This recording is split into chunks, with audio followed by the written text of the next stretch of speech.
श्री गुरुचरित्र पारायण अध्याय 9 मराठी भावार्थ। कुरवपुरामध्ये श्रीपादांनी एका धोब्याला कसा अनुग्रह दिला त्याची ही कथा आहे। श्रीपाद स्वामी नित्य नेमाप्रमाणे गंगेवरती स्नान व संध्या करण्यासाठी त्रिकाळ जात असत। त्या गंगेच्या काठावर एक धोबी रोज कपडे धुवायला जात असे व गुरुमूर्तींना नित्य नमस्कार करीत असे।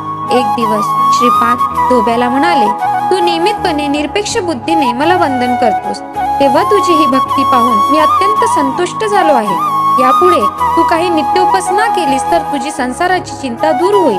त्याप्रमाणे तू नित्य सेवा करण्यास आश्रमात जाऊ लागला। रोज आश्रमामध्ये झाडलोट करून सडा समार्जन करू लागला। तसेच पडेल ते काम सेवाभावाने करू लागला। एकदा वसंत ऋतूतील वैशाख महिन्यात त्या नदीतून एका नावेमध्ये बसून श्लेष राजा आपल्या स्त्रियांसह नौकाविहार करताना त्याला दिसला। त्या सर्वांनी उत्तम आभूषणे वस्त्र परिधान केली होती व त्याचे सर्व सैन्य नदी तीरावर थांबले होते। राजाचे सर्व ऐश्वर्य पाहून धोब्याला नवल वाटले। आपल्या नशिबी आलेले दारिद्र्य पाहून तो दुःखी झाला। राजाची पूर्वपुण्याई म्हणून त्याला हे सर्व वैभव प्राप्त झाले। आपल्यावर गुरुकृपा होऊन असे ऐश्वर्य मिळावे अशी मनात इच्छा निर्माण झाली। श्रीपाद स्वामींनी त्याच्या मनातील इच्छा ओळखली। गुरूंनी त्याला जवळ बोलावून घेतले व कसली चिंता करतोस असे विचार। राजाचे ऐश्वर्य पाहून माझ्या मनात असे सुख मिळावे अशी इच्छा निर्माण झाली व आपली सेवा करीत असताना मन विचलित झाले, तरी मला क्षमा करावी। तेव्हा श्रीपाद स्वामी म्हणाले, जन्मापासून तू खूप कष्ट हालअपेष्टा सहन करीत आहे। तुझ्या मनातील तमोगुणामुळे तुला राज्यपद भोगावेसे वाटते। सर्व इंद्रियाचे शमन केल्याशिवाय मन निर्मळ राहत नाही आणि उपासनेमध्ये वितुष्ट निर्माण होते। तेव्हा तुला राजभोग मिळावा असा मी तुला आशीर्वाद देतो। स्वामीचे वचन ऐकून धोबी हात जोडून स्वामींना म्हणाला, हे कृपा सागरा, मी राजभोग घेताना तुमच्या चरणांना अंतरेल, तेव्हा आपले दर्शन पुन्हा मला केव्हा प्राप्त होईल हे कृपया मला सांगावे। तेव्हा गुरु त्याला म्हणाले, वैदूर नगरात माझे काही कारणाने येणे होईल। पुढील जन्मी तुझा अंतकाल येईल, तेव्हा मी तुला नृसिंह सरस्वती अवतार तुला दर्शन देईल। श्री गुरु कुरुपुरात राहून नंतर अदृश्य झाले, कारण त्यांना पुन्हा अवतार घ्यायचा होता। श्री गुरुदेव दत्त। श्री स्वामी समर्थ। श्री गुरुचरित्र अध्याय 9 श्री गणेशाय नमः। 19 सिद्धाचे वचन नामधारक करी नमन, विनतसे कर जोडून भक्ती भावे करुणिया। श्रीपाद कुरवपुरी असता पुढे वर्तली कैसी कथा, विस्तारुणे सांगा आता कृपामूर्ती दातारा। सिद्ध म्हणे नामधारका पुढे झाले अति कौतुका, तया ग्रामी रजक ऐका सेवक झाला श्री गुरूंचा। नित्य श्रीपाद गंगेसी येती विधीपूर्वक स्नान करती, अलौकिक वेरीती संपादित्याती त्रिमूर्ती आपण। ऐसे एक दिवशी श्रीपाद येती स्नानासी, गंगा वाही दाही दिशी मध्ये असती आपण देख। तया गंगा तटकात रजक असे व श्रीदूत, नित्य येऊनी असे नमित श्रीपाद गुरुमूर्तीसी। नित्य त्रिकाळे येऊनी दंड प्रणाम करुणिया, नमन करी अति विनया मनोवाक्य कर्म। श्रीपाद म्हणती रजकासी, कार्य नित्य कष्ट तोसी, विष्टलो मी तुझे भक्तीसी सुखे राज्य करी म्हणती।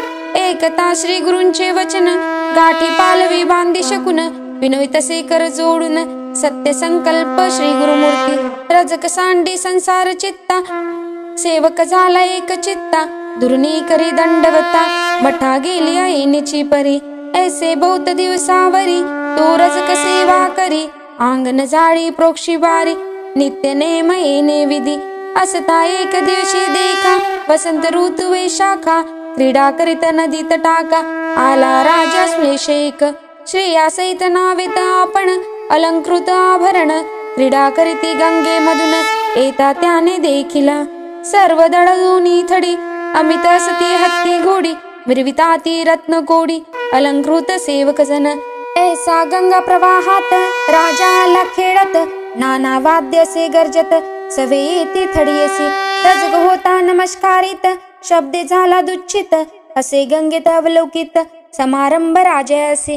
विस्मित करे यती मानसी, जन्मोनिया संसारसी न देखले सौख्यासी, पशु समान देहा पुला धन्य राजाची जिने ऐसे सौख्य भोगनी, श्रिया वस्त्रानेक भूषणे कैसे भक्त ईश्वराचा, कैसे आचार जेव्हा फळले कवन देवार दिले, कैसे श्री गुरु अति भेटले मग पावते ऐसे दशा, ऐसे मनी चिंतित करीतसे दंडवत, श्रीपाद राय कृपावंत ओळखली याची का मन वासना, रचिक मने स्वामी आसी देखले दृष्टी निरायासी, संतोष झाला मानसी केवळ दास श्री गुरूंचा, तपे आराधनी देवासी पावला ऐसा वस्तेसी, म्हणून चिंतु तो मानसी कृपा मूर्ती दातार, ऐसे अविद्या संबंधी नाना वासना इंद्रियासी, चाड नाही अभोगासी चरणी तुझे मज सौख्य, श्रीपाद म्हणे रजकासी जन्मादारभ्य कष्टलासी,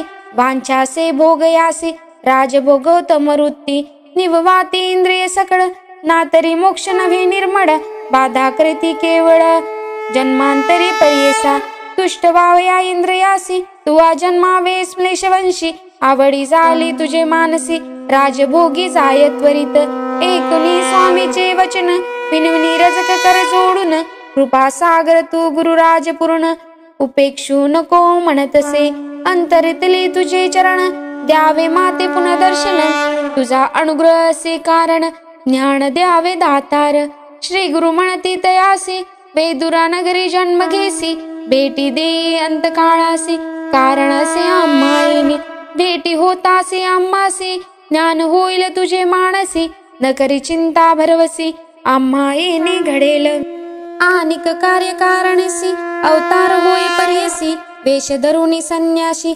नामनुष्य सरस्वती ऐसे तया संबोधुनी, निरोप घेती जाई म्हणुनी रजक लागला तय चरणी, नमन करतसी तया वेळी देखुनी श्री गुरु कृपा मूर्ती, रजकासी जवळ पाचारिती य भोगिसी किंवा पुढती, राजभोग मज सांग रजक विनवित श्रीपादासी, झाला आपणा परवासी भोग भोगिन बाळभ्यासी, यौवन गोड राजभोग ऐकुनी रजकाचे वचन, निरोप देती श्रीपादा आपण त्वरित जाई रे म्हणून, जन्मांतरी भोगी म्हणती निरोप देतासी तये वेळी, त्याजिला प्राण तत्काळी जन्म झाला श्लेष गुडी, बेदुरा नगरी प्रख्यात ऐसी रजकासी कथा, पुढे सांगेन विस्तारता सिद्ध मने नामधारक ताता, चरित्र जाहले पुढे अनिक इतुक झाली अवसरी, श्रीपादराव कृपुरी असता महिमा परंपारी, प्रख्यात झाली परियेसा महिमा सांगता श्री गुरूंचे,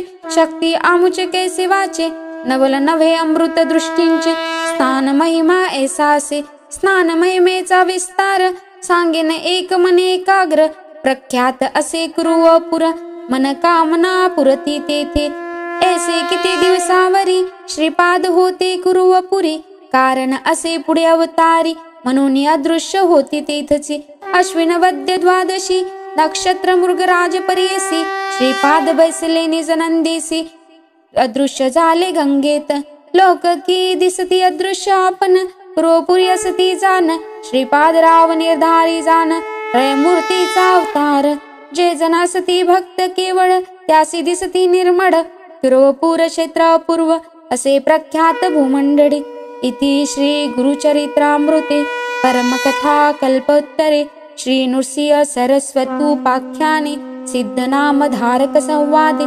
रजकवर प्रदान तथा श्रीपाद निजानंदगम, नाम नवमोऽध्याय। श्री गुरु दत्तात्रेय परमस्तु। श्री गुरुदेव दत्त, श्री गुरुदेव दत्त, श्री गुरुदेव दत्त, श्री गुरुदेव दत्त, श्री गुरुदेव दत्त।